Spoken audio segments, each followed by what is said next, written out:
ચાલો ચર્ચાપત્રની પાછી ચર્ચા કરવી છે તો સૂચનાઓ તમારી સમક્ષ છે.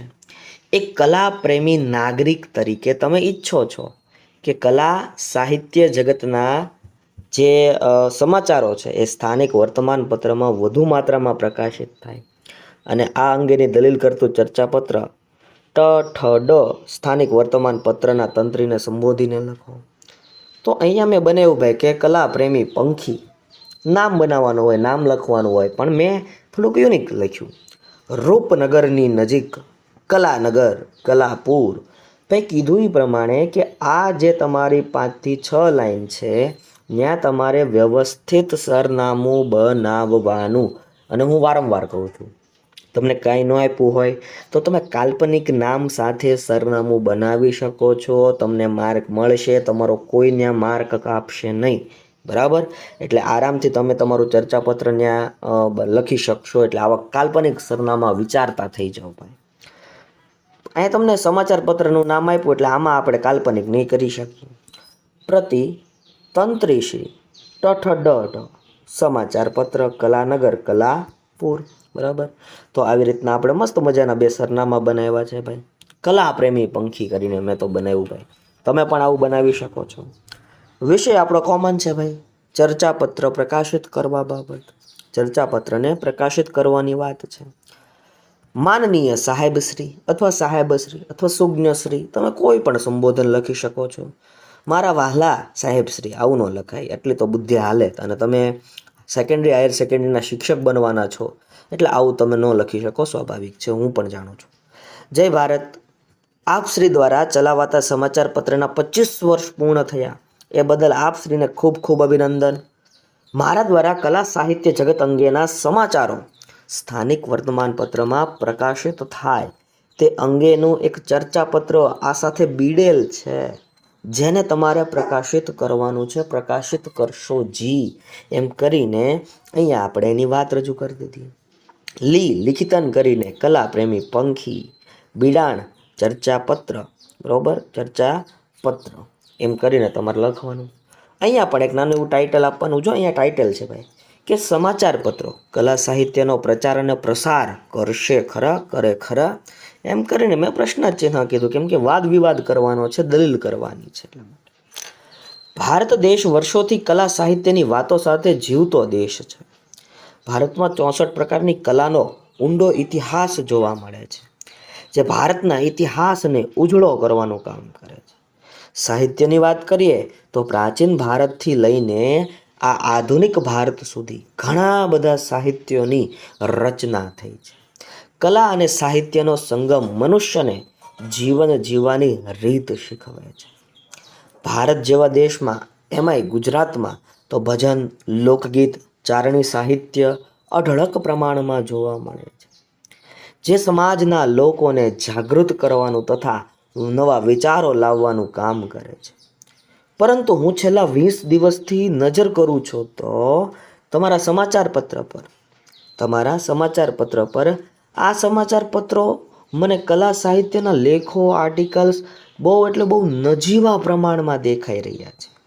જો અહીંયા દલીલ કરવાની છે કે ભાઈ 20 દિવસથી હું તમારા સમાચાર પત્રો જોઉં છું તો મને કલા સાહિત્યને લગતા એક પણ જે ટોપિક હોય એને લગતા લેખ જોવા મળતા નથી. બરાબર? તો શું તમે કીધું એ પ્રમાણે જો અહીં મેં દલીલ કરેલી છે, દલીલ આવશે જ. બરાબર? તો બહુ ઓછા પ્રમાણમાં, નજીવા પ્રમાણમાં દેખાય છે. તો શું કલા સાહિત્યના લેખો ન છાપવા જોઈએ? પ્રશ્નાર્થ ચિહ્ન, કેમ કે દલીલ કરવાની છે. શું ગુજરાતને ડાયરાઓની વાત ન છાપવી જોઈએ? શું સાહિત્યકારોનો પરિચય ન આપવો જોઈએ? આવા તો અનેક પ્રકારના પ્રશ્નો ઉપસ્થિત થાય છે. અહીંયા આપણે રજૂઆત કરવાની છે, દલીલ કરવાની છે કે ભાઈ તમારે કલા સાહિત્યને સાચવવું હોય તો એને લગતા તમારે લેખ તો છાપવા જોઈએ ને. નહીંતર આ બધી કલા ભૂસાતી છે. તમે આદિવાસી વારલી કલા વિશે જાણો છો. સોશિયલ મીડિયાના કારણે બધાને ખબર પડવા મળી કે આવી કળા છે. બરાબર? પણ પહેલાં ક્યાં કોઈને ખબર હતી? અને સોશિયલ મીડિયાવાળાએ બધે એનું પ્રમોશન કર્યું અને એટલા માટે બધાને જાણ થવા મળી. તો આવી રીતના પણ તમે જાણ કરી શકો છો ભાઈ. એટલે આવું તમે લખી શકો છો. બરાબર? ચલો આપણે આગળ વધીએ. તો આવા તો અનેક પ્રશ્નો ઉદ્ભવે છે ભાઈ. ગુજરાતની લોકકલામાંની અમુક કલા તો સાવ વિસરાઈ જાય છે તેવી પરિસ્થિતિમાં છે. આ વારલી કલા વિસરાઈ ગઈ હતી પણ લોકોની જાગૃતતાના કારણે હજી પાછી અસ્તિત્વમાં આવી છે. તો કીધું એ પ્રમાણે વિસરાઈ જાય છે તેવી પરિસ્થિતિમાં છે. ગુજરાત અને ભારતમાંથી સાહિત્યને પણ ભૂસતા વાર નહીં લાગે જો આવું જ વાતાવરણ રહેશે તો.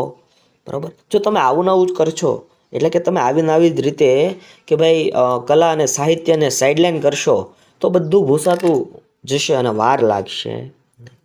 સમાચાર પત્રોમાં એક સંપૂર્ણ પેજ માત્ર ને માત્ર સાહિત્ય કલા પ્રેમીઓ માટે ઘડવું જ જોઈએ જેથી કરીને સાહિત્યની અને કલાની વાતો સામાન્ય માણસ સુધી પહોંચે. અહીંયા સજેશન આપ્યું કે ભાઈ સજેશનમાં એવું કીધું કે ભાઈ કલા અને સાહિત્ય માટેનો એક અલગથી પેજ બનાવો કે જેમાં કલા અને સાહિત્યની જ વાતો હોય. બરાબર, જેથી કરીને સામાન્ય માણસો સુધી પહોંચે, લોકો જાણે કલા સાહિત્ય વિશે અને શીખવાનો પ્રયત્ન કરે એ પણ જરૂરી છે જેથી ભારતીય કલા સાહિત્ય જગત સચવાઈ રહે. અત્યારે તો યુનિવર્સિટીમાં પણ IKSમાં બરાબર ઇન્ડિયન નોલેજ સિસ્ટમ જેને કહેવામાં આવે છે IKSમાં ભારતીય વિવિધ કલા અને સાહિત્યની વાતો શીખવવામાં આવે છે.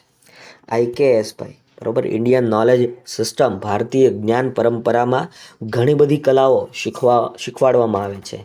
NEP નેશનલ એજ્યુકેશન પોલિસી 2020 અંતર્ગત ખાસ ભાઈ ભારતીય જ્ઞાન પરંપરા એક વિષય તરીકે અમલમાં આવ્યો જેમાં ભારતની અંદર જે પણ પ્રાચીન પરંપરાઓ હતી, પ્રાચીન કલાઓ હતી, પ્રાચીન વિદ્યાઓ હતી એને શીખવાડવામાં આવે છે દરેક વિદ્યાર્થીને. બરાબર, તો IKSમાં ભારતીય વિવિધ કલા અને સાહિત્યની વાતો શીખવવામાં આવે છે. તો સમાચાર પત્રોવાળાએ પણ આ બાબતમાં ગંભીર વિચાર કરવો જોઈએ જ. બરાબર, ગંભીર વિચાર કરીને તમારે પણ કલા અને સાહિત્યને લગતા ભાઈ આવા લેખોને બહાર પાડવા જોઈએ. પછી લિખિતન કરીને તમારે સહી કરવાની ભાઈ કલા પ્રેમી પંખી. બરાબર, કલા પ્રેમી પંખી.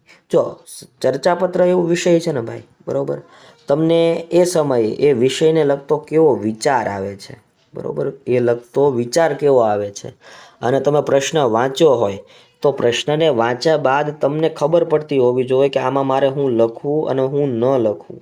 બરાબર, એટલે આ વિચારો ઉપર આધારિત છે અને એટલા માટે જ નામ આપવામાં આવ્યું ને ભાઈ ચર્ચાપત્ર. બરાબર, 10 માર્કમાં પૂછાય તમે વ્યવસ્થિત ચર્ચાપત્ર લખ્યો હોય તો આરામથી 8 થી 9 માર્ક ભેગા થાય. બરાબર, તો આવી રીતના ચર્ચાપત્રને હજી આપણે લાવ્યા કરશું. વિડીયો ગમ્યો હોય તો એક લાઈક કરી દેજો, શેર કરી દેજો અને કમેન્ટ સેક્શનમાં કમેન્ટ કરજો.